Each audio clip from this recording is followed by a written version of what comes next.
Hey guys, welcome to the ATP project. You're with your host Stevo and me, Nic.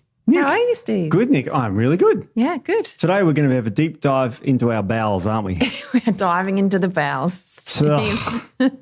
Yeah, specifically, we're going to cover a condition that is becoming very, very prevalent. A lot more common than it used to be. I'm seeing it a lot in clinic and seeing a lot of outside of clinic. Yeah. Diverticulitis. What? Diverticulitis. Diverticulitis. That's a mouthful? It is a bit of a mouthful. What's diverticulitis? Well, let's talk about what diverticulitis is, and then we'll talk about how prevalent it is, and then we'll talk about possibly why we're seeing more of it, what can drive it, and how we manage it, and all of that sort of thing. It's interesting because I've heard diverticulitis, diverticular, whatever. There's so many, isn't there? We better go through them. What's diverticulitis, giving the name itis at the end of it? So itis means inflammation. Yes. So anything with itis in it means inflammation. So there's things called diverticular, and they are like little outpouchings in your colon. Mm-hmm. So and they can happen for different reasons, which we'll go into. Ooh. So that's what the little pouches are called. Yeah. So then there's something called diverticulosis. So that just basically means the presence of these diverticula in the colon. So that just means that they're there. And then diverticulitis is when they become inflamed. So those pouches actually get inflamed. That's called diverticulitis. Mm-hmm. And then diverticular disease is when it becomes symptomatic. So, wow. Yeah. So okay. there it goes. So that's the progression. Holy mackerel. Yeah. And I mean, this was first described in 1699, if you can believe that. I know. You've got a bit of the history on it there. Oh, absolutely. Was that my Alexis Litterer, which is a French surgeon? Oh, I like the accent that you put on that. Yeah, I always thought that was a pretty impressive. It sounded more Italian than French, but it's Italian, French. What's the difference? I don't know. There's no French and Italian. But Litterer was a very famous surgeon back then. He was a very famous bowel surgeon, and you got to remember most bowel surgeries ended in the person dying. Yeah. Okay. Yeah. But he was the first to describe these little pouches that were inflamed, and there was a lot of surgeries done back then because they just thought, well, that's not supposed to be there, so we'll just chop it out. Yeah. Mm-hmm. And so a lot of people would get, that because the anastomosis, which is where you join the two tubes back together, would leak. Back then. And so they'll leak into the peritoneum, they get peritonitis and die. Yeah. Okay. So there's no antibiotics back then. Remember, it was in 1928 when Pasteur had the first antibiotics. So there's no, you got bad bacterial infection in your gut, in the body, you just go. So he was the first to describe it. And it was like, what do we do to treat that? Remember, no antibiotics back then, no aspirins, no nothing. So they used to just cut them out. And he was very famous because Litterer was a very famous surgeon of the day because he actually was one of the lecturers, the key lecturers for say, the famous surgeon Petit, which you said, is he a small guy? I did ask if he's a small person. That's funny, isn't it? I know. Yeah, because history is famous. And he was the first guy. Has everybody heard of a tourniquet? Should most people should have had their blood pressure taken for one. Oh, yes. So he's got that cuff. It's essentially the same sort of thing. It's basically it cuts the blood supply off. Yeah, well, back then, the way that you tightened the tourniquet was, if you imagine, and you might see it in the old West moves with a stick, a tightening thing. Yeah. Petit was the first to invent that. And tourniquets still used this very day in surgeries, like knee surgeries and that. They just blow them up, and after an hour, they deflate them. Yeah. But that's where it all started. And Petit was actually famous, and Litterer, was the first guy to describe what a hernia is. Oh, there you go. And it's called the Litterer hernia. Oh, I love how everyone names things so up. He lived his life in the bowels. And so he was the first to describe it. But, of course, nothing to do. So it's like, so that's the history of this thing. It's quite incredible, isn't it? It's been, discovered a long time ago. It was published, if you look at PubMed, you can see them back of pre-World War I, where they started to log what happened when people had surgery. And, of course, most of them died. Yeah. There's no antibiotics until 28. And even then, it was really the Second World War that forced production of it in 39. So diverticulitis has a long history. And it's prevalent in a lot of people. So tell us about the prevalence. Yeah, so the prevalence. So it's actually can be a little bit difficult to actually see stats on actually how many people have it because a lot of people that have it remain asymptomatic. Yeah. So most people, I think it's less than I think I'll get to the stats, but I think it's less than 10% or something of people that have diverticulosis actually end up with a symptomatic condition. Yeah. But it's been increasing a lot more over the years. Yeah. And it does increase with age. Great. So got some data. I've tried to find a bit of data. So international data shows that colonic diverticula are present in more than 60% of people over 80 years of age, and more than 50% in people over 60. So that's over half the population of people who are 60 and over that have the colonic diverticula. So if you see a 60-year-old, the chances are they've probably got some sort of outpocketing. And the main way that it is actually found is for that reason. People are having colonoscopies for other reasons or other things, and they discover it. So that's more how they find out they've even got it, because they don't have any symptoms. Oh, yeah. There's a great chart here in this paper that you, just to go what you said about numbers. It's called Epidemiology, Pathology and Treatment of Diverticulitis, and it was published in 2019. And you're right, 60% of men aged 60, or anyone age, so male and female, and less than 5% go on to develop this diverticulitis, so very low levels. But then most of them, it's uncomplicated. Yes. And so at 6 months, only 4% of them have it. But then you get 12% of that 5% get complex diverticulitis, and that's when we'll talk about. That's when you got to go. That's serious shit. A lot worse. And we had a.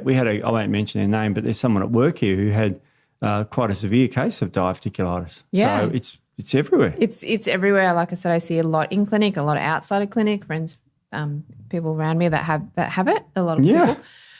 So diverticulosis is a lot more common in Western countries. See, that's weird, isn't it? Yeah, and I think possibly to do with Western diet. Oh, we'll get on that, style diet. Typical Western shitty diet. A prevalence of between 5 and 45%. So in people who have a diverticulosis, so left-sided colonic diverticula are found more in the Western people.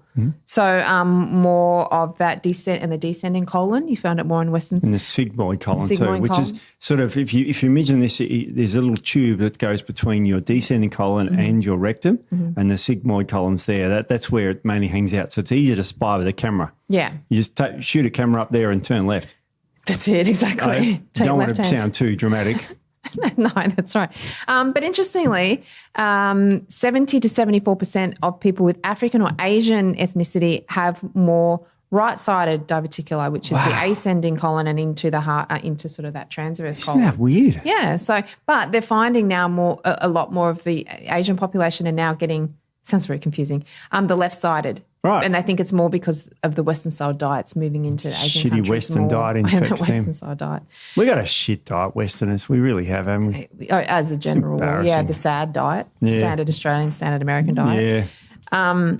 Yeah. So that's just about 4%, there we go, of people will progress to diverticulitis that have diverticulitis. Wow. So younger males seems to be getting much more prevalent in younger males than it used to be. Wow. So much higher rate than was previously reported of younger males that the onset is. In New Zealand, data showed that between 2005 and 2015, there's nearly a 100% increase in cases admitted to hospital in men aged 30 to 54 with diverticulitis. My age, just. Yeah. But even I'm 30. from 30, that's right, you just make it in there, Steve. And it's very similar trends overseas as well. So it's getting worse. Yeah, a lot worse in men. Yeah. So and then there is more stats. So it is more prevalent in men. Yep. But then from the ages of 60 onwards, it's then flips and it's more prevalent in women. Yeah. So we don't know entirely the mechanism for that, but I've got some ideas. Yeah, we've got some ideas, but we can certainly speculate. That'd be certainly a way to go. But what an incredible stats. So really very common and getting commoner, if that's such a word. Much more common, yeah. I mean, we're in a bit of trouble there. I mean, we are. You know. Yeah. And there's two main forms of diverticulitis. There is two main forms of diverticulitis. So there's something called SUD, which is simple, uncomplicated diverticulitis. So it's not the foam in the sink. It's not the foam, in the sink. No. So there's no complications. No. And then there is complicated diverticulitis, which is associated. It also has a presence of some abscess or fistula, perforation, obstruction, hemorrhage. So it becomes, that's why it's called complicated diverticulitis, because there's a lot more complications involved. There's acute diverticulitis as well, so that can be complicated or uncomplicated. Yep. And then there's something called SCAD, which is segmental colitis associated with diverticulosis. Oh, my God. And that's when there's segmental circumferential colonic wall thickening. So there's thickening of the tissues in the colon in like a spherical sort of rings. Yes. That's actually really rare. Oh, so you don't see that. You wouldn't see that very often at all. But the other two a lot more common. So really interesting. So what could be causes it? What are some of the risk factors? What can you do to get this or not get it? Yeah, so some of the risk factors would be a genetic predisposition. Great. Like so I'm screwed regardless, yeah. Yeah. So or I'm protected. I mean, I'm just trying to think. I don't think anyone in my family has diverticulitis or diverticulosis or SCAD or SUT or any of those. Yeah. So that's good news. That is good news. My mum's had a colonoscopy a couple of years ago. Mm-hmm. She said, I'm never having that again. So no, they didn't find anything, but it's just like, wow. So really bad. Yeah. So right, so genetics can be one. That's quite a driver. Yep. Chronic low-grade inflammation. What causes low-grade inflammation in the colon? Aside from the microbial inflammation, which we will talk a little bit more about, smoking, so that's inflammatory, obviously, obesity, physical inactivity, high meat consumption, but I'm going to talk maybe a little bit more about that as well. So they're all possible risk factors that they're showing could be sort of risk factors for most diseases, isn't it? Inactivity, for most. smoking. Anything that causes inflammation can lead to disease. So most diseases start with inflammation. So and if you have a propensity towards diverticulitis, then perhaps that's why you've got inflammatory issues. That's where you could end up. And then colonic dysbiosis, which is that inflammation, imbalances between your beneficial bacteria and more so inflammatory bacteria or microbes in that colon. So low levels of short-chain fatty acid producing bacteria, which we have talked about in the past. Yeah. So short-chain fatty acids, particularly butyrate, really important for the health of the colon. So really protective. So low levels of bacteria that produce those short-chain I'm going to highlight acids. one in particular later because it's a really good one. It is a really good one. And we'll probably get that in the treatments because that's sort of okay. Yeah, definitely. So you've got to keep listening or you won't find the answer. Yeah, treatments and management at the end, so hang in there. So high or low fibre diet? Yeah, high or low fibre diet. So when we'll talk about fibre and how that could be possibly a driver as well. Yep. NSAID use. NSAID stands for non-steroidal anti-inflammatory drugs. Yeah. So things like aspirins or even Indocid, Celebrex, Mobic, meloxicam. Meloxicam is Mobic, sorry. But any of those NSAIDs, which are non-steroidal anti-inflammatory. So arthritis medication, naproxen, Feldene, Oritus, those drugs. All that. So I think you've got some stats on it. I've got some cool stats. That's right. But there's a systematic review and meta-analysis found increased odds of perforation and abscess formation with opioid and NSAID use. Opioid. Yeah, so opioids as well. So opioids and NSAIDs. Wow. So that NSAIDs. So that could be. I've got the coolest chart. Yeah, I really paper. like this. Yeah, this is really good. This is published in Epidemiology, Pathology and Treatment of Diverticulitis, published in Gastroenterology. So this is a real cool paper on it. And it gives you the risk factors and we'll just go to the drugs. Wrong page. It's just the drugs gives you actual numbers. So how bad is it really? Yeah, and how many times a week? Yeah, seems to increase your risk for taking these medications. Table 1, this is. It's a big paper, that one. Yeah, it is massive paper. And there's some other food stuff in here too, so it's quite interesting. Okay, so medication, non-aspirin NSAID, so this will be like Panadol. Yeah. Now, if you have it twice a week, you're increasing your odds of diverticulitis by 72%. Crazy. That's Panadol. Yeah. That's like every man and his dog takes Panadol. Oh, dogs or cats, it's toxic Panadol. Don't give it to your dog. Aspirin gives it increase by 32%. All NSAIDs together is 62% increase. But corticosteroids, a lot of people on steroids, aren't they? Yeah, there is quite a few. 216% increase. Really? Gee, wow, that's huge, isn't it? I mean, and obviously this isn't any... Yeah, 274% increase. That's even more so. This isn't everybody that takes those medications will end up with diverticulitis, but as we said, if you have a propensity towards it, then then that's something that really can be a pretty strong driver. Yep. And I've seen it in clinic. Like opioids you mentioned before being bad, 216% increased risk. Really? Wow. And what about vitamin D? Vitamin D, halves your risk. Yeah, I've got some good stats. Oh, I've got vitamin D coming up, actually. Oh, have you? Oh, shit, I gave it away. Gave it away, Steve. But one thing I found interesting was statin use it lead to a decrease risk. Yeah, you said that. I found that interesting. Yeah, wow. I think that's to do with suppressing the immune system and stops that inflammation, which is very interesting. Yeah, definitely. So that's really interesting with the medications. And look, how many people are on medications for different things? Oh, yeah. And how I have seen quite a lot of cases where people have pre-existing issues, injuries, like things like that, and chronic pain, and they need pain management. Yep. And so then they've had a lot of pain management over the years, a lot of medications, and ended up with diverticulitis. So amazing. Can I give you some? You mentioned probably the worst thing, and you mentioned this before. And I'm going to hit you with some numbers. Okay. You may not know these numbers, but if your BMI is high, like body mass index over 30, you've got an increased risk of 440%. Wow. In some studies. Jeez, that's Isn't that remarkable? That's crazy. So if you want diverticulitis, get fat and you get pretty much diverticulitis. Yes. But there's more ways to increase it. If you're inactive, it increases it dramatically. Yeah. But if you're active, it cuts it by about a third. Yeah, you said running, didn't you? Running, intense exercise was the best thing they found. Yeah. Isn't that amazing? That's funny. Now, fibre, it cuts it by almost half. But here's some running thing. What about eating nuts? Is that good or bad? That's interesting. You're skipping way ahead of me, sorry. Stevie. Well, I'm still sticking with the program, but that's okay. We'll but we will go back and talk about diet because the nut seeds, popcorn type contentious argument. Very contentious. Leave you hanging. So other issues that can drive it, obesity, as you said. Yep. So huge. Quite a significant risk factor.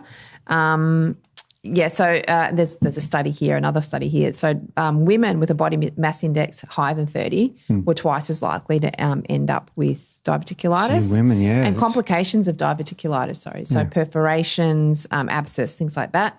And hip to weight ratio has been shown to be an independent risk for complications as well. Yeah, so women should have larger hips than men. Yeah. And their ratio should be about 0.8. Yes. So the waist should be smaller than the hips. Smaller than the hips. Should be. It should be, yeah. And if it isn't, it's a little bit problematic. Men should be about 1-to-1 because men are boring. We've got no shape whatsoever. We're just flat up and down. I don't know why you'd be interested in looking at men. There's nothing to them. No curves. Nothing. Just a lot of hair. Well, I guess it depends on the man, doesn't it? Yes. And low vitamin D status, Steve. So this is the vitamin D. Oh, D. Yeah.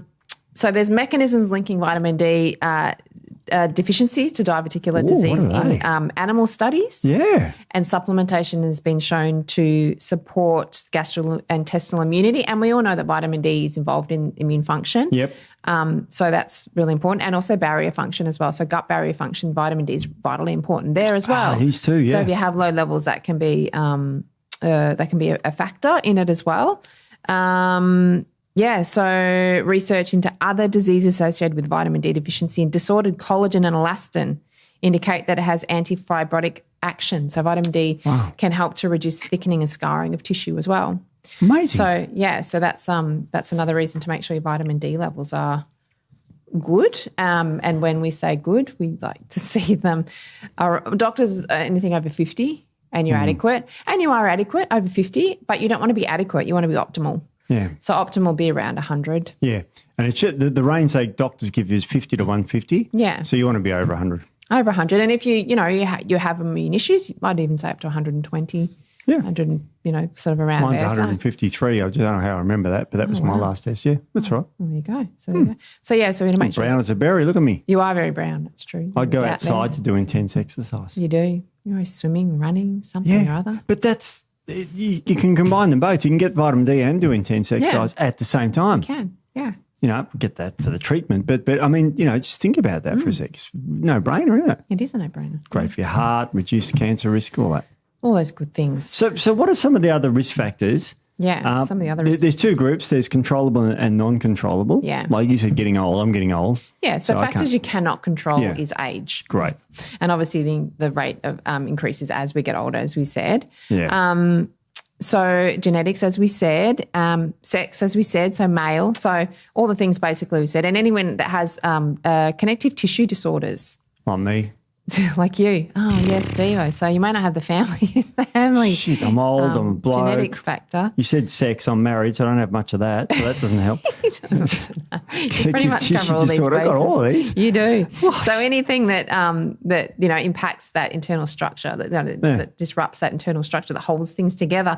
And so autoimmune conditions like rheumatoid arthritis, scleroderma, lupus, Maffrin syndrome, Ehlers-Danlos syndrome as well. That's amazing. Yeah, so that's that bendy one. Yeah, so bend. I say that because I've got bendy arms. We've both got double jointed elbows. I've got weird elbows. We got weird. I won't put it on camera. I think I've done it once before. No, we did that once. It's not Everyone good. got complaints. Yeah, not good. But they say if you bend on the outside, you can be bendy on the inside as well. So so that can be. I'm not flexible in any way. Shit, this shit. But Can't touch my toes. You the arthritis situation, which so back's a bit screwed. Mind you, my partner did listen to one of these the other day, but he generally doesn't listen to anything. He doesn't listen to the podcast.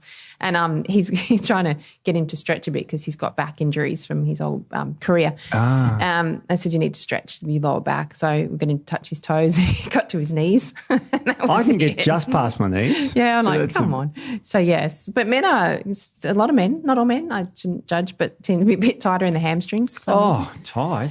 Jeez. Yeah, but anyway, so there's some of the non-controllable. So what can I do to control my risk factors? So some of the controllable risk factors. So these are things you can change. All right. So low fiber diets can be something that you can change. So one of the possible drivers, they say, is low fiber diet. So that can cause that sort of colon to be stretched out. So if you're constipated, so if you have low fiber diet, you can have constipation, stretches out that colon and can create damage. And also dysbiosis. So if you have stool sitting in your colon for a longer time than you should, it can create more issues with pathogenic overgrowth of more of those inflammatory microbes and things. And obviously higher fiber will help to have you more regular bowel movements and things like that. So you can change that. A high red meat intake, Steve. Yeah. I feel like one day we should do a whole podcast on red meat and the dangers of red meat, because there's a lot of factors involved in that, and there's a lot of research when you really look into the research in high red meat consumption or red meat consumption in general. That the research is a little bit grey into how they do it. It's grey because they do correlation studies, and correlation doesn't mean causation in science. So, for example, let's take America, which is what they do, North America, and they look at the red meat consumption there, and it's usually steak and chips or hamburgers. They eat a lot of hamburgers in America, in Australia. What do they call it? Not loose meat. What do they call that stuff? Loose meat? We call it mince meat. They call it something. What do they call it? I can't remember what they call it. I think it's like it's loose meat sounds a bit rude to me. Matt's going to Google it. We're going to Google what do they call mince in America? They don't call it mince meat. They call it something else. Yeah, it's not. Weirdos. It's something like loose meat. I don't know. Any Americans listening probably think I'm an idiot. Yeah. Yes. So it's funny, isn't it? Yeah. So that, and also a lot of the studies they didn't distinguish between processed red meat and non-processed. Ground beef. I don't know where I got loose meat from. Oh, yeah, loose meat. Ground beef. They call it ground beef in America. So they eat a lot of ground beef. So the high red meat intake. Yeah. I think, yes, definitely there is a factor there. I mean, in the studies that I saw, it was anything above 116.6 grams per day, which seems like nothing. Like that's nothing. So I don't wear that. But that's about a quarter of a pound if you want the old American thing. So I don't go by that. But look, if you're already having issues in inflammation, I had this discussion with someone the other day. Red meat, don't char it, because then it increases a lot of the inflammatory factors and chemicals in it, that sort of thing. Have a good grass-fed. And I know we've talked about grass-fed, that all meat's grass-fed, which it is initially. But yeah, so there's factors around red meat, but you don't want to be overdoing it. And look, a lot of men eat a lot of meat. I have people close to me that eat a lot of meat, so they might eat meat 3 times a day and big amounts. Jesus. Breakfast, lunch, and dinner. I have people close to me that do that. So that to me would be a high When intake. I work on a farm, I have three serves of red I mean, meat. that's very common in cattle farmers. Feel great. Do. Yeah. It's like, roar. Yeah, so that could be part of it. So high red meat intake may or may not be something that should be looked at. Low vitamin D status, obviously we can fix that, so we can go out in the sun. You can have supplementation if you can't get your levels up. If you do supplement and you can't get your levels up, a lot of time it can be low magnesium.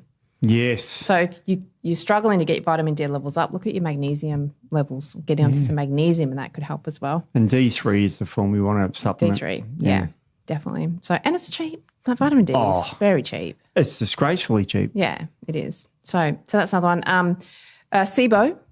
So that could be another small intestinal bacterial overgrowth. Yeah, and that's something we've talked about in the past as well. So that's something that obviously we can rectify that. Dysbiosis, as we said, you can give up smoking, and you can get out and exercise. So sedentary lifestyle. So they're all factors that contribute that you can change. Yeah. So if you have a propensity for it. Really interesting. And there's also other risk factors. Yeah, so a lot of the ones that we've talked about. So metabolic disease, so metabolic issues, metabolic syndrome, diabetes, all of that sort of thing, cardiovascular risk disease, and then also diverticulitis can be a risk for cardiovascular disease. So either or in that regard. Antibiotic use, Steve. Yeah. This is an interesting one. That's a really interesting one because if you look up Merck gold standard treatment for diverticulitis, guess what it is? Antibiotics. Usually one that's poorly absorbed because it's got to make it all the way through. So they give them things like vancomycin. Yeah. But that's poorly absorbed. So it gets through to the sigmoid colon. So there's an issue. It's also a risk factor. It is a risk factor. So, and the thing that I see, and this is the cycle, and we'll talk about in treatments, but someone, if they're having acute diverticulitis or complicated acute diverticulitis and they're having a flare, and I've seen people that can have flares every month, every 2 months. Yeah. So they could be on medication, on antibiotics every few months. So that's continual courses of antibiotics. So that, yes, it does get rid of the infection and inflammation and all of that sort of thing. But then, of course, you're left with a decimated microbiome. Yeah. So the first thing that grows back is the more pathogenic and inflammatory microbes over the healthy. Yeah. Because that's resistant to antibiotic these days. Yeah. So it's gonna go in there, kill all the good guys and leave the bad guys to thrive. Yeah, exactly. I've got some good tips on how to get rid of Klebsiella. Very easy tips, and I've seen it quite a lot. Where were you 30 years ago when I needed that? I know. I thought of you, Steve, when I started doing this treatment. But yeah, so antibiotic use is a difficult one because it's the treatment and it can be the cause. Yep. And it can be a continuation of flares. So that's breaking that cycle is really important so that we can stop the flares so that you don't have to keep going back to the antibiotics because obviously you do need them. If you've got a significant flare, a significant infection, obviously antibiotics, you need to have them. So cause and a consequence, basically. So, and the medications, as we spoke about, and HRT, past HRT use. Yeah, I saw that there, but I didn't look it up. What's the go with HRT? Yeah, so HRT. So this is where I think, and this is one of the theories about why women may show more prevalence in their 60s, more so than earlier, because a lot of women, not all women, but a lot of women will go into HRT when they're sort of, even in the mid-40s, some women, but even from 50 on. Yeah. And they're usually coming off at about 10 years postmenopausal, that sort of thing. So, or you should be.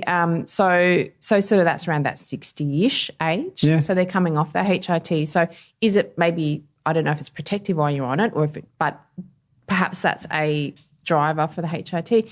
And also anabolics for men.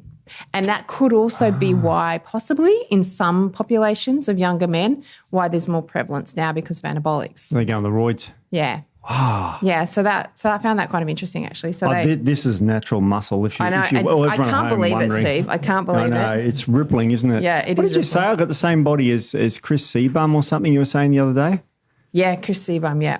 Identical, Steve. Identical. It's like looking into it's like looking at twins. Freakishly dissimilar, body shape, so and IBS as well. And we'll talk about the difference between IBS and diverticulitis as well. Yeah. But acute incidence is 3.95-fold higher in people who have IBS.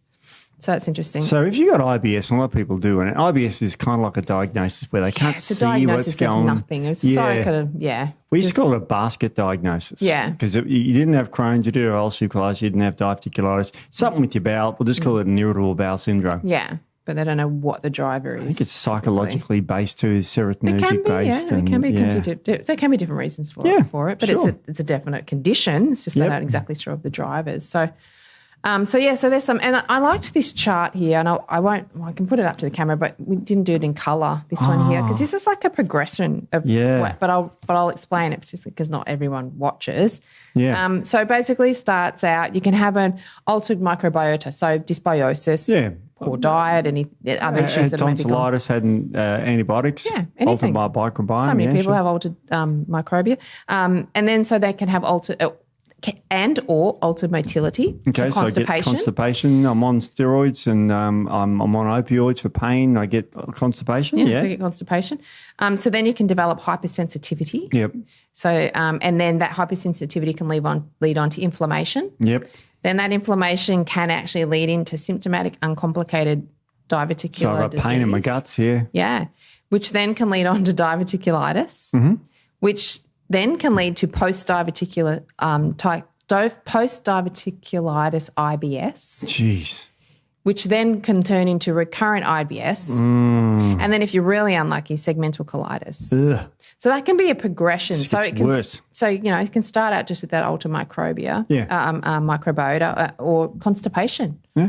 So, and then that can be the progression. So, well, hang on. How do I know if I've got, what are the symptoms that this shows? Because I might be worried I might have it. So, as we said, a lot of times don't have any symptoms unless it becomes acute. So, non-specific abdominal symptoms that can become chronic. Okay. You can't really put your finger on what it is, but it's just that it's there a lot. And then that can be there in the presence without any inflammation, so overt inflammation. So just that sort of chronic pain. Yep. You won't see raised inflammatory markers, which we'll talk about as well, like you would in acute diverticulitis. Yeah. So abdominal pain, bloating, changes in bowel movements, which could also sound like IBS, right? Yes. It has a lot of overlap. So how do you tell if it could be SUD? Yeah. Simple, uncomplicated diverticulitis or IBS. Yeah. What are the comparisons? So we've got a little chart here. So demographics basically. So younger females, IBS is more prevalent in younger females compared to males. Yep, true. Whereas SUD is more prevalent in older males than females. Yeah. So there's a little bit of difference there. Okay.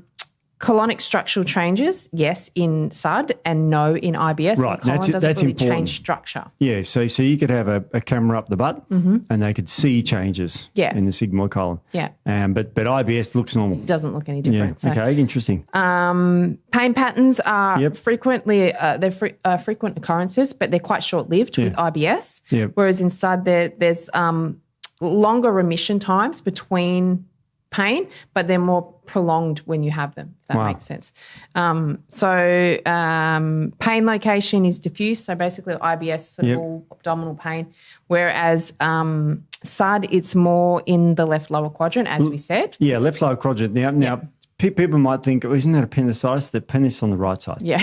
So just so you know, if you think, I've got appendicitis because this sided pain thing, yeah, so that's something. So that's that descending colon. And this is very common, this thing too. So. Yeah, so common. What else? And then fecal calprotectin, which we'll talk about as well, which is an inflammatory marker of the bowel. Yep. It's usually normal in IBS, but it can be elevated in SUD. So there's some of the difference between IBS. And also, this is an interesting one, pain, with IBS, pain is usually alleviated by passing gas or passing a stool. Okay. Whereas with with SUD, it's not. So you can pass gas, pass a stool, and still have the pain. Yeah. So that's a bit of a differentiation. That is a good one because you know when you're young and go to the toilet if you've got a tummy ache and it goes away. Yeah. So this wouldn't. Isn't that amazing? Yeah. Exactly. Wow, fascinating. So that's an interesting one. Interesting. And then acute diverticulitis and complicated or uncomplicated acute diverticulitis. You have like a triad of symptoms. So triad of left-sided abdominal pain, absence of vomiting, generally, a raised CRP, so C-reactive protein, which is an inflammatory marker. Blood test, yeah. You can have a sense of fullness, you can have fever, you can have changes in bowel patterns, and increased white cell count as well in blood testing, which we will talk about. So, so there's some of the more symptoms of acute diverticulitis, complicated or uncomplicated. So there's some of the symptoms of it. So how do we how do we find it? What are some of the diagnostics? So I think I've got this. Yeah. What can the doctor or anyone order to figure out that I've actually got this? What are some of the tests? So some of them, CT scan can be one of them. MRIs as well. You can see that. Ultrasound as well. Colonoscopy, but again, as we said, not everyone's going to. Well, that's one way to diagnose it if you don't have any acute diverticulitis. But if you do, it's not recommended because risk of perforation if you're having a colonoscopy. So you want to be a bit careful there. But generally, doctors will do CT scans or MRIs. Traditionally, ultrasounds. CT scan, just if you've been ordered a CT scan, just remember you've got to fast before it because they may give you contrast, and make sure your kidneys are working because contrast, they usually give contrast for this test. So that's basically a dye they inject you with to get better results. Yeah. So just remember, ask the doctor about fasting before the test and also about kidney function. It's very important. There you go. So, yeah. Just for CT. But MRIs, doesn't matter shit what you do. Yeah, all right, just for CT scans. I've got a really good joke about Oh, come on, tell us. CAT scans and, no, I can't. I've got a clean joke about CAT scans. Do you? Yeah. Oh, CAT scans and lab testing, that's right. That's the joke. Is that your joke? Yeah. You tell it, Steve, you're better at them. Well, I had a sick budgie. I went to the doctors. I went to the vets about my budgie and she brought this cat out and looked over and went meow, meow. And then this brought this dog out and it went woof, woof. And then, and the vet said, oh, no, your bird's fine. It should be fine. And that'll be $400. Thanks. Oh, why is it $400? She goes, well, it was $400 because of all the testing. I said, what testing? Well, it was the CAT scan and the lab test. Yeah. Anyway. Terrible joke. I probably would have told it better, but that's okay. Oh, no. I'm really bad at telling jokes. I wouldn't have. I'm not very good at telling jokes. Got to be careful. What other tests can we do? So other tests that we can do to look for inflammation or infection.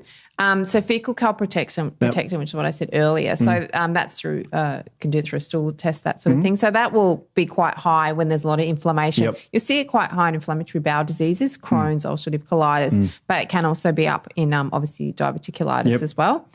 C-reactive protein, as I said, or even high sensitive C-reactive protein, probably even better. Yep. That will shoot up as well. So should be below 6. Yeah. So I saw one recently. I think it was over 100. Oh yes. Yeah. That's the one we saw, is it? Yeah, that one was quite very, very high. Freaked me out when I saw that. Yeah. So that and C-reactive protein. Yes. So that's one. ESR is another one. It's erythrocyte sedimentation rate. Yep. Another inflammatory marker. Another inflammatory marker. And then obviously white cell count as well. So that will go up when there's bacterial infections and things like that. Procalcitonin. So this one's a different one. This one, I don't really order this one much, but it actually it rises even quicker than CRP. So it'll rise within 4 to 12 hours, whereas a CRP will rise more within 24 to 38 hours. In interleukin 6, which is a marker that comes up a bit later on. Yeah. Wow. Yeah, so that will come up quite quickly, and that's in response to bacterial infection. So that's another one. Vitamin D, very broad. Obviously, if you're having a lot of inflammation, the last thing on your mind is worrying about what your vitamin D levels are. But obviously, as we said, low vitamin D can be associated as well. So there's some of the other tests that you can do. They're more serum testing to have a look at inflammatory markers and things as well. So that's that. And then associated symptoms, things like that. So as we said, genetic connective tissue disorders, Ehlers-Danlos syndrome, that sort of thing. So there's an association. And Marfan's too. Yeah, Marfan's. Oh. Yeah. Tell me a bit about Marfan's, Steve. Well, you get abnormal growth of tissue. Like that mainly affects the heart, is what we usually refer to a cardiologist. Yeah. But geez, that'd be horrible getting that. Horrible. Yeah. And then other things like hernia, genital prolapse, which is not uncommon for women. Women get it all and the here's time. another one, postmenopausally more women will get prolapses. So there's that whole 50 to moving into the 60s. Jeez, you see a lot of prolapses more in the 60s. Sucks to be a woman in the 60s these days, doesn't it? I guess women particularly that have children, I suppose, more so. I don't know. Wow, some of them around. too, isn't it? Yeah. It really knocks them around. Aneurysms, which... Yeah, my mum's it's dangerous. That's good. You've got to be careful with that one. Aneurysm is obviously sort of where arteries burst, for example. Yeah, don't say that too loud. My mum's got an aneurysm. Yeah, Where? Does. My mum listens to these too. In her heart. A aortic aneurysm? Yes. Are you serious? I'm serious. That's very serious. It's very, very small, and the doctors aren't worried about it. They're not worried about it. Not their heart. No. Anyway, Mum, don't worry. Don't listen to Steve. It's all fine. Jesus Christ. It's very, very, it's very benign. Benign. It's benign. Yeah, okay. All right. Just keep an eye on that. And then there's diverticular hemorrhage. This is a little less common as well. This is bleeding. Yeah. And it's not as serious as it sounds. No. But it's one of the most common causes of lower GI bleeding. Bleeding, yeah. Is hemorrhage. So that's really interesting. Aspirin and NSAID use will increase the risk of hemorrhaging as well. So that's also interesting. Cardiovascular disease, obviously anticoagulants and things that thin the blood. So that's things like warfarin that people take for clotting and that sort of thing. Yeah, and it usually doesn't have any pain associated with it. So so with hemorrhaging that is. So so that's really interesting. So this is this diagram. I thought this was kind of cool. I love this diagram. Yeah, probably more so for people watching than people. Matt will put it up on the screen. We better explain it. There's four. They look like, I'm going to say pimple heads. They do look like pimple they're heads. diverticuli. Yeah. So what's going on? What's the first one describing? So the first one. So this is basically showing what the diverticuli. This is the outpouching. So this is the bowel, and then this is the outpouching, and there's just 4 different diagrams, and it shows us 4 different sort of progressions to the condition. So the first one is diverticulitis, so into colonic pressure. So that's when we were talking about constipation. Mm-hmm. So you're getting increase in that intracolonic pressure, pushes out, creates outpouching, that sort of thing, and can lead to diverticulitis. Mm-hmm. The second one there is SUD. Yep. So that's sort of that progression there. So that altered gut microbiota. Yep. So increase in pathogenic bacteria, inflammatory microbes, that type of thing, reduction in butyrate-producing bacteria, which we'll talk about, creates a low-grade infection when you have a dysbiosis a lot of times. It leads to visceral hypersensitivity, as we said, and then to SUD. So that's that second diagram. And then the third one is for diverticulitis. So again, diet and lifestyle, alter gut microbiota and microbial metabolites. So that's when those things like LPS and those sorts of things. That creates a dysfunctional mucosal barrier, which we'll talk about with Akkermansia in a minute. Yeah. So impacts that gut barrier function, which we've talked a lot about before, which then creates inflammation, and then that can create diverticulitis there. And then the last one is the diverticular bleeding. So you have aging, genetics, diet and lifestyle factors that all create luminal trauma. Which then creates vascular remodeling, which can create bleeding. So I just thought they were really cool diagrams. Chart. Published 2022. Yeah, Tercy. Yeah. Tercy, I love the names of that. Tercy. Yeah, no, it's a good one, isn't it? But that's incredible, that one, because that shows you the progression.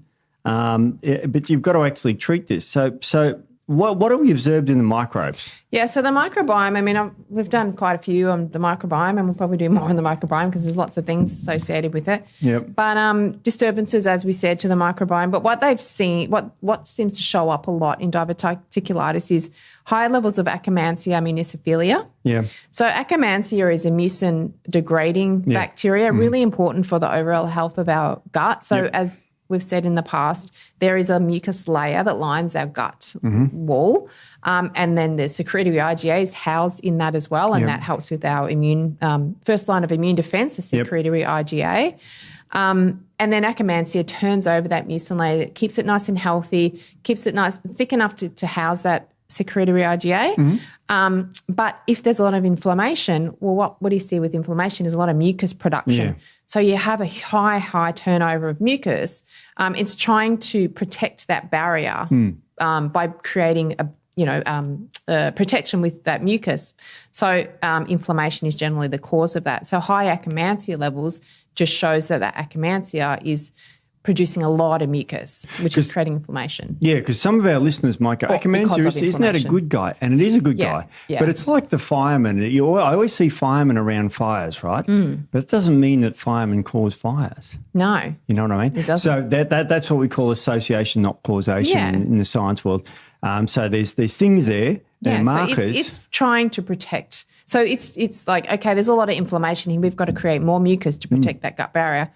So it's trying to do its job, but it's it's in response to the inflammation. So generally, anytime you see high Akkermansia levels on a stool analysis, it generally indicates inflammation of some type. I know, and you also written here the low levels of butyrate producing microbes, and one of them is roseberry, which is a fantastic microbiome. Did you bring this beautiful coloured chart? I know, and Steve-O did these up super large for me. Look at that! If you're having issues with my glasses, if you're looking for, it's funny. I printed her off the standard A4.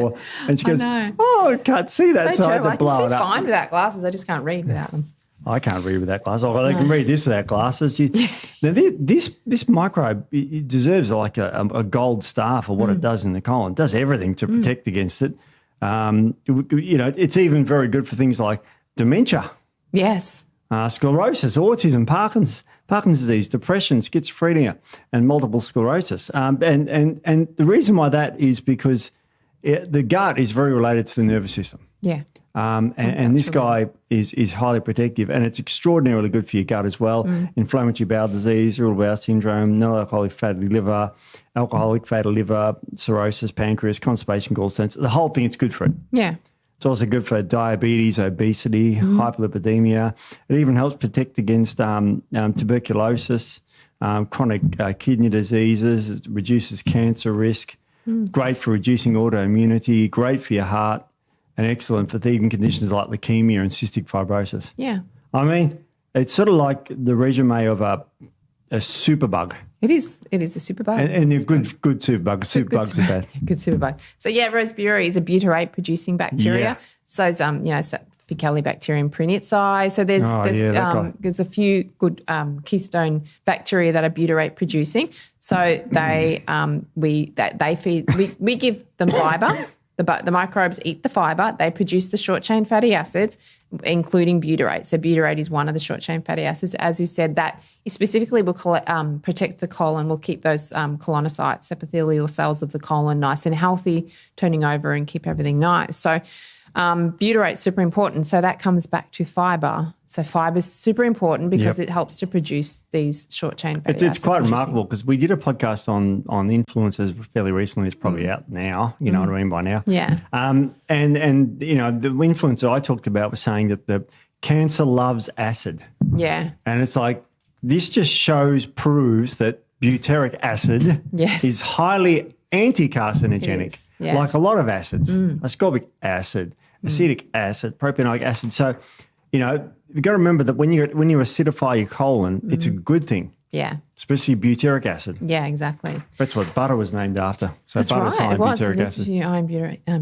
Butyrate. So if you're looking at the microbiome, and obviously I do a lot of microbiome testing, so I'm looking at this sort of stuff. So I'm looking for Akkermansia, I'm looking for butyrate, good levels of butyrate producing bacteria, obviously. And then, you're looking at things like your proteobacteria that can produce lipopolysaccharides and things that cause a lot of inflammation. We've talked about those in the past. So that's why you can see how diet is very important in these, or any condition or an overall health, but in these conditions specifically, a good diet full of fibre and polyphenols and things like that is really important. So we have a white diet like they used to describe? So now we can go into the diet stuff, Steve, because this is interesting because, and I have had clients come to me in the past that have been put on the white diet. The white diet? That sounds racist. Oh, that does sound racist, doesn't it? What's a white diet before we get in trouble? It's basically white bread, the crappy soft, supermarket white bread, white potatoes, white rice, everything, because it was neutral.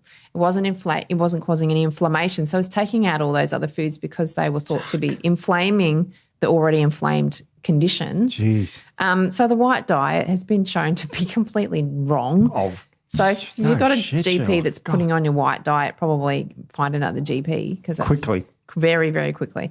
And the next one is nuts, seeds and popcorn. Oh, you got to avoid those, don't you? Yeah. I was told that. Yeah, that's been one of the treatments for a long time. Avoid those foods because they get caught. The theory was they get caught in the pocket. Have you heard that? Yeah.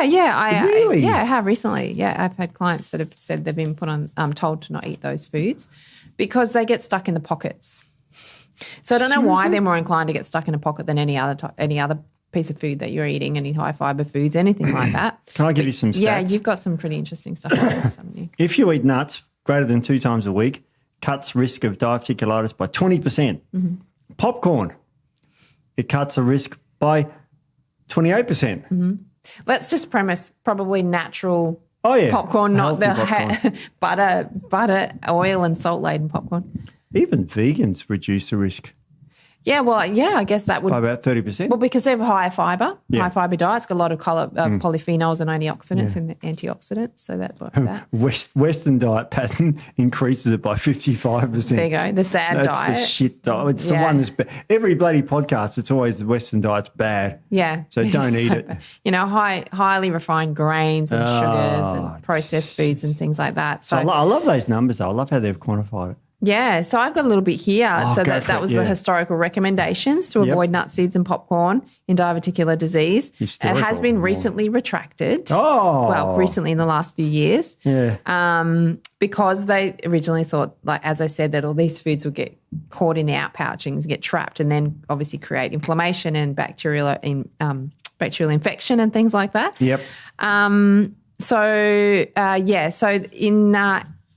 There's something called a health professionals follow-up study. So researchers found an inverse association between nut and popcorn consumption and diverticular disease. Now, we should explain what inverse means. Some people don't know.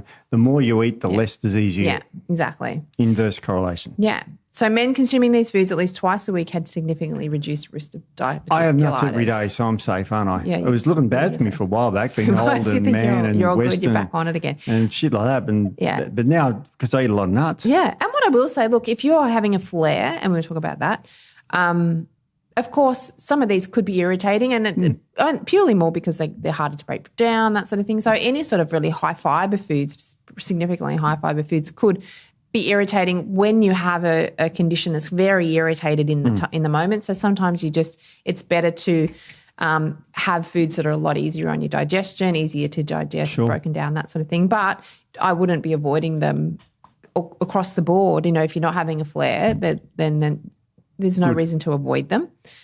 So diet. So we're talking about diet. So diet, how diet can impact the progression or reduce the symptoms of the disease. So high fibre, include your nuts and your seeds and things like that. It's all completely safe. They've been proven to show that. Red meat consumption reduction, as we said. Again, what I say to people is if you're having a lot of red meat, just replace some of it with fish. Oily fish, because you've got those omega-3 fatty acids, which are highly anti-inflammatory, really, really good for so many issues, cardiovascular disease, inflammation, brain health, all that sort of thing. But yeah, reduce your red meat consumption to probably, I wouldn't be having it 6-7 times a week every day. No. Maybe add some chicken, some fish, that type of thing in there as well. So I think with that the red meat is like a sticky food, and it tends to come with refined grains or chips or bad stuff anyway. That's true. So as long as you're having the red meat and steamed veggies or something, I think you'd be way better off. Yeah, definitely. Just as I said, don't char it. Yeah. That char is very carcinogenic. It's bloody nice. Smoke it. My partner smokes his meat all the time. Does he smoke his meat? Yeah, he's got a smoker. I can't eat smoked meat. Yum. Oh, see, men, they love smoked meat. I can't do it. I love smoked meat. It can become a little bit carcinogenic because it's a smoke, so it's carcinogenic. Cancer. Who gives it? We're not talking about cancer today. Don't worry about that business. So the fibre, so there's not a clear recommendation, but the average would be about 30 grams a day of fibre and different types of fibre. So there's soluble, there's insoluble, there's resistant starches. So they help to feed those butyrate producing bacteria as well, the resistant starches. Include bitter foods. So things that are going to help, and we have talked about this in the past too, things that are going to help with improving digestive secretions, so your acids and enzyme production, because the better you're digesting your food, the healthier it is for your microbiome, for motility, all of that sort of thing. So rocket, radish, radicchio, lemons, limes, dandelion greens if you can get them anywhere, even broccoli, cauliflower if they're bitter, which they should be quite bitter. So they can all be really helpful as well. Flax seeds are really good. Yeah, because everyone thought, flax seeds going to get caught up. No, flax seeds are really good. So I would say soak them or do flaxseed meal. But if you soak them, they've got like a mucilagenic quality to them, so they get quite jelly-like. I would say soak them overnight in the fridge, and they don't break down specifically. That's why you can do the flaxseed meal. If you just do the flax seeds, soaking them, yes, you'll get that mucilagenic quality, but you don't actually extract any nutrients out of the seed because they'll go straight through intact. Yes. So you won't get anything out of it, but the meal you will. So if you break it down. So that's a really good one as well. And then prebiotic foods. So they're, as we said, very good for resistant starches and prebiotics, very good for short-chain fatty acid production. Artichokes, bananas, asparagus, garlic, onions if you can tolerate it, and if you can't, then you've got to work on that. Yes. Legumes are really good as well. And what I would say about legumes, a lot of people struggle. They react to legumes, and I think a lot of it is they don't prepare them properly. Oh, yeah. Yeah, so a lot of them, they buy them canned, so there's that could be an issue. But soak them overnight and then rinse them and then use them. So, nice. Yeah, and get fresh bean or fresh dried, don't have any been sitting in your cupboard for 5 years. So that can be a little bit of a tip with legumes. And if you're a bit sensitive, start small and start with something like lentils because they're a lot easier on the gut as well. Oats as well. Yeah. It's really high. If you can tolerate beta-glucans and things like that. If you can tolerate gluten, you can get the gluten-free oats as well. Yeah. So oats themselves, and we just did one on gluten-free actually. We didn't mention this in that one, but oats themselves aren't gluten-containing, but they're always 99% of the time they're harvested with gluten-containing grains. Yeah. So there's cross-contamination. So they can be quite high in gluten. Yeah. But you can get you can get wheat-free oats, not specifically gluten-free. Yeah. So wheat-free oats. So and berries are really good, full of polyphenols, full of fibre and all those colours, that sort of thing. So that's really good. Omega-3 rich foods, as we said, so the oily fish, salmon, mackerel, trout, that sort of thing. Yum. Tuna, obviously with tuna, can be fresh tuna quite high in mercury, so you want to just limit your intake of that a little bit. Fish, also swordfish is high in mercury. Swordfish, shark, orange roughy, the big 7, there's a big 7 for high mercury fish. Oh, I don't even know it. I'd fail that exam. Oh, yeah, well, now I'm going to have to reel them all off, aren't I?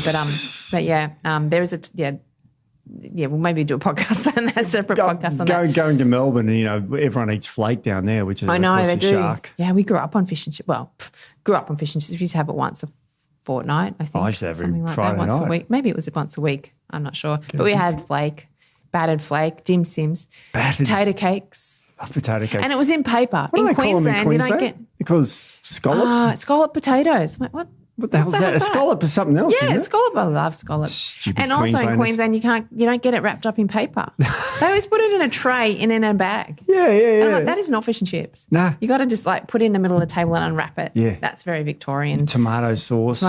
Yeah. Lemon if you want. Vinegar. My mum said the vinegar. Yeah.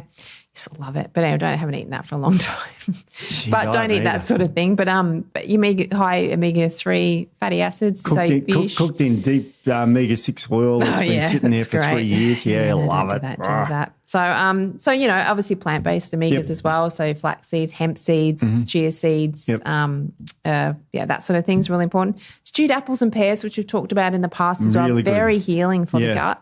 So they can be really good as well. Good. And make sure you're having enough fluid, like drinking enough water because you want to make sure you're helping with motility. A lot of people really don't drink enough water. So I would say 3 litres a day for most people. I never drink water. I mean, it's always got it's always got something in it, isn't it? Yeah, when you hear, yes. Today it's got something different to yesterday, but it's the same sort of thing. Yeah. I won't say what, but peps me up beautifully. Steve just opens the cupboard and just pulls all the stuff out and just makes a big concoction. True. And he bounces out of here. It's true. I bounce out of here, yeah. You do. Oh, no, this is good stuff. Yeah. I'm into it. Yeah. And a type of diet that seems to be quite good for reducing flares and helping to manage the condition is Mediterranean diet. Of course. It's got an old Mediterranean diet. That pretty much, if you... It has literally stood the test of time because it's got the fibre, it's got the legumes, it's got a little bit of grain in there, so little bit. It's got polyphenols, all the colours. It's got the healthy fats with the omegas in it as well. So that's a really good diet to sort of base your eating around. By the way, it's not what Australians would think is spaghetti bolognese, which is high refined white stuff with red meat. Yeah, no. It's not that at all. No, or pizza no. with its processed meat and flour. Yeah. The worst thing for your bowel.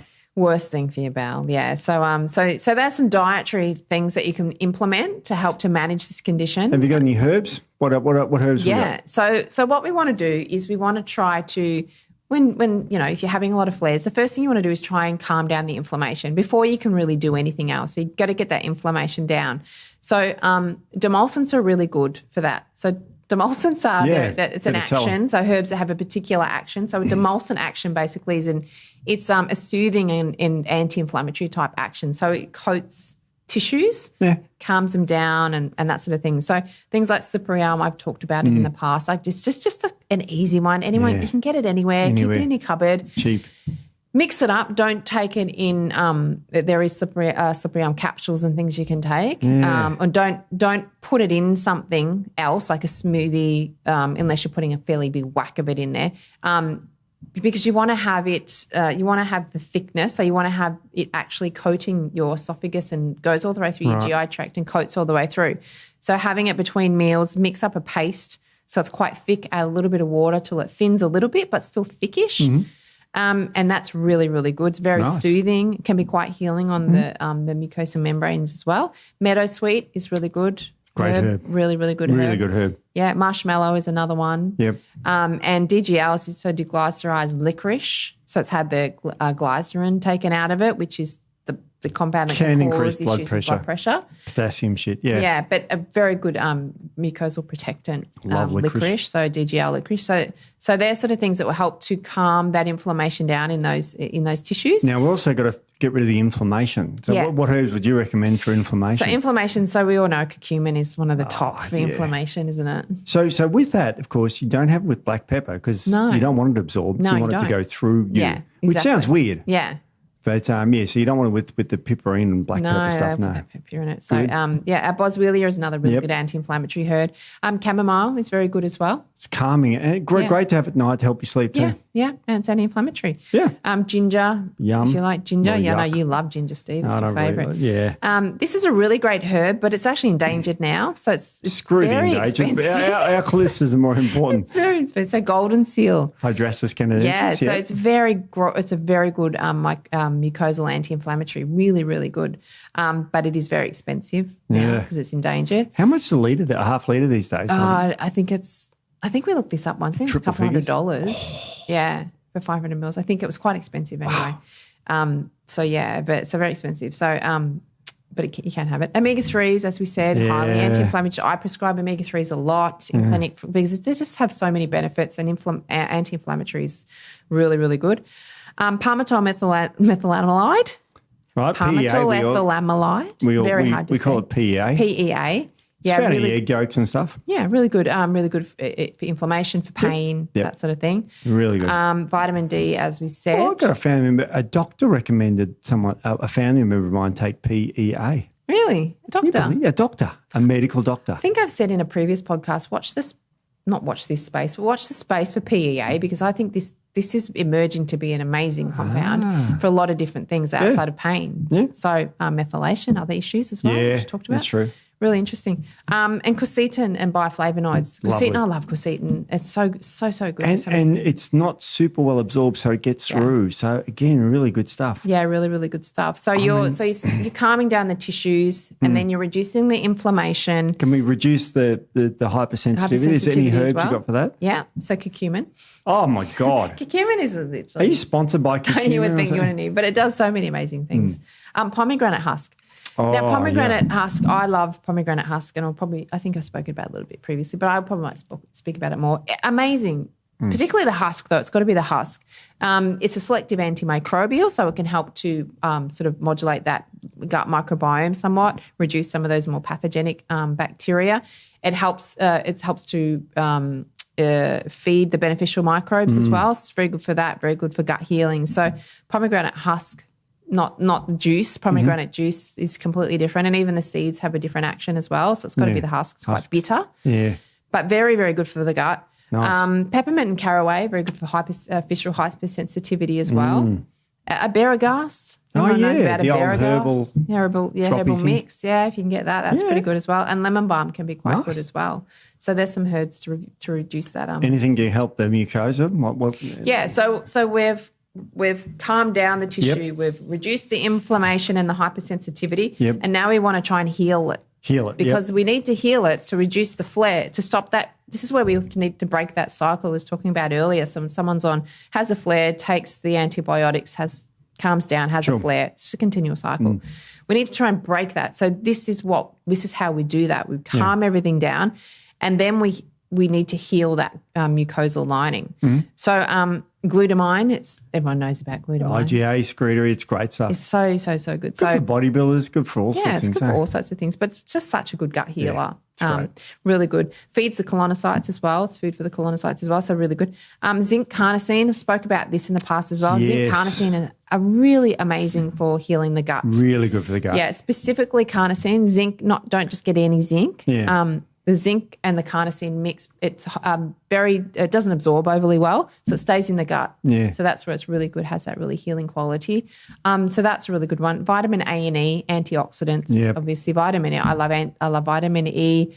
I use a specific form of vitamin E, so I think we've talked about that in the past, and it's a natural form. Yeah, and it's from the annatto plant. Oh. Yeah. Sesame seeds used to be the source in my day. Yeah, no, annatto now. So I don't even see. I've been practicing. I don't know where they get it from. Oh, this is amazing. The one I use it's very, very good. I think you'd struggle to. Well, maybe you find it mainstream. It's practitioner products, but really good antioxidant and healing. DGL again, that's also very healing. Licorice, yeah. And collagen, of course. Collagen's great for the gut. Yeah. The gut's made of it. Exactly. So you want to get some collagen in there as well. And then, all your polyphenols as well. Yeah, polyphenols to regulate the gut microbiome. Yeah. And so then we've started to heal the tissue, and now we need to make sure that microbiome is healthy as possible so that we don't end up having more flares. Yeah. So that's when we have to look at increasing our fibres, as we said, all the different types of fibres. Yep. Prebiotic fibres, so BOS, they're really good. Fructooligosaccharides, yep. And galacto-oligosaccharides. That's the one. Galacto-oligosaccharides. I can't say that 3 times. Galacto-oligosaccharides. Thank you. GOS, yeah. GOS. They're really, really good, and together they can be really beneficial. Yeah. Now, we talked about Klebsiella before, Steve. Yes. And what do you got for me? Klebsiella can be quite an issue. GOS. Very effective at reducing Klebsiella overgrowth. I didn't know that. Yep, 3 to 5 grams a day. The research was done on 3 grams. To get, yeah. So easy. And I'll tell you because I had high Klebsiella post-COVID, and I did GOS for a couple of months, and I did a follow-up and no Klebsiella. I don't even bother testing myself for yonks. Oh, there you go. You should do one, Steve. I should look at my poo. Should. I'll look at your poo breakdown, but not your poo itself. I'm going to look at that. Careful as she says that, eh? I'll look at your report. That's as far as it goes. But yeah, GOS and FOS, very, very good. Lactulose is also quite good as well. It's a prebiotic, really easy to get. You can get it from the chemist, like $10 for a half a litre bottle. Sort of be careful with it because it can be have a laxative effect, so you don't want to overdo it. Partly hydrolyzed guar gum. I've talked about that in the past as well. Yeah. That's a really good butyrate to feed the butyrate producing bacteria. Really good for that. Really good for constipation and diarrhea as well, depending on how you dose it. Yeah. So that can be really good as well. And resistant starch, which is quite easy. Green banana flour, cooked and cooled potato, and things like that. And then probiotics. So we're feeding. Obviously, we want to feed the probiotics feed. The prebiotics are the food, and the probiotics feed that. Yep. So, yeah. So, Lactobacillus rhamnosus GG, that's a really good one. It's really good for allergies. It's really good for gut hyperpermeability immune function, all of that sort of thing, and hypersensitivity as well. And been around forever and a day. Forever. A really, really good one. Saccharomyces boulardii. I put this in everything. That thing. I love it. I put it in so many things. It's such a good thing. It's such a good, so that's, yes, Saccharomyces boulardii. So that's very good at increasing that secretory IgA in that mucous layer of the gut. It's very good for keeping fungal populations under control. So it's a fungus itself, but it's a non-colony forming. So it will actually crowd out those colony forming fungal microbes. So non-colony forming, it won't grow itself. It won't grow itself, but it will crowd out. It leaves less space for the others to grow. So it's really good for that. It's also a really good binder for any pathogens and sort of things, compounds and things in the gut that you don't want there. Okay. So that can be really good for that as well. So I love SB. And spore-based probiotics we've talked about in the past as well. So Bacillus subtis and things like that. So they're really good, and they're very good for people who have a lot of sensitivities to probiotics. So they're really good as well. So Escherichia E. coli Nissl, 1917, the classic. It's different to the E. coli you get when you get food completely poisoning. Different. So there's good E. coli's, there's bad E. coli's. So this has been shown to reduce flares in a lot of people with diverticulitis. Wow. So it's a little bit harder to get these days. And there is another one called, and I don't think I've written it down here, VSL3. Is it VSL3. Yep. But there's a different formulation now, because that used to be very, very good for diverticulitis, ulcerative colitis, that type of thing. But they have changed the formulation a little bit. So be a bit more careful about that one. Right. But yeah, there's lots of particular strains that can be really good. Your bifidobacterial strains, they're really good. They feed all the healthy bacteria as well. And then you want to make sure you're having regular bowel movements as well, because obviously that constipation can be a factor. So fibre, and then all those, prebiotics and things that we talked about, flax seeds, chia seeds. Make sure you soak your seeds. Yep. I think that's much better because it has that action, that mucilagenic action. So chia seeds, soak them overnight, and your flax seeds, soak them. Kiwi fruit's really good. Nice. Red dragon Helps fruit's you sleep really good. too, kiwi fruits. Yeah. It's quite incredible, the stuff you got here. I mean, the thing is, all these numbers and Bacillus and bifida this and whatever. If you've got diverticulitis, this is one of those times where they should see someone like you. Yeah, a lot of it, like dietary changes, you can do yourself. Yeah. Some of the herbs, so cyprium is very easy to go out and get. Yep. Glutamine's very easy to go out and get. Yep. Those sorts of things. So you can do a lot of this yourself. But obviously, if you have quite acute and serious flares and things like that, I think it's seeing a practitioner is obviously to give you guidance. Oh yeah. But look, it's such a prevalent condition and getting more and more prevalent. So that's kind of why we wanted to cover it, because we're seeing it so often. But there's a lot you can do, and falling into that. And look, I also understand how you can't. It's hard to get around it with your antibiotics and things like that as well. Mm-hmm. And people that maybe have pain conditions that need pain medication. So it's very hard. When you can't really stop taking those things, but you need to break that cycle. Yes, 100%. And you can break the cycle, and you can reduce the flares, and then start to heal that GI tract and the tissues, and you'd be much better off. So wow. Hopefully that's helped some people out there that maybe are suffering with diverticulitis. Even taking Panadol and aspirin increases the risk. Yes. Like stress and it's these shitty diets we eat, getting old, everything causes this thing. That's why it's so prevalent. Yeah, and I think pain medication, just the supermarket brands, people, and we were literally talking about pain earlier, and it's just so easy to just pop a pill. Just have a little bit of pain, pop a pill. I have a story from the other day, but I won't tell it. Yeah, we won't tell that story. But and people don't realise that the damage they can be doing to their gut. So, if you really have to take pain medication, that obviously, but particularly if it's prescribed. Yeah. But if you have headaches or you have pain and you're getting chronic headaches, and so you're taking a lot of these pain medications off the shelf, you want to look at why you're getting the headaches rather than just taking the pills, because you are creating a lot of issues within your gut. And if you have genetic propensity and other issues, then you that could be why we're seeing more of this as well. It's remarkable. Because people are popping the pain medications for every little niggle rather than looking for the reasons for the niggle. So. Scary stuff. It's about all we've got time for. What an amazing, interesting disease. I think it's really interesting. I'm sure the people with it don't think it's interesting, but I think it's interesting that it's becoming much more common. Cool. So there you go. So hopefully that's helped someone. And that's we'll see you next week. We will. See you guys. See you later. Bye. Bye.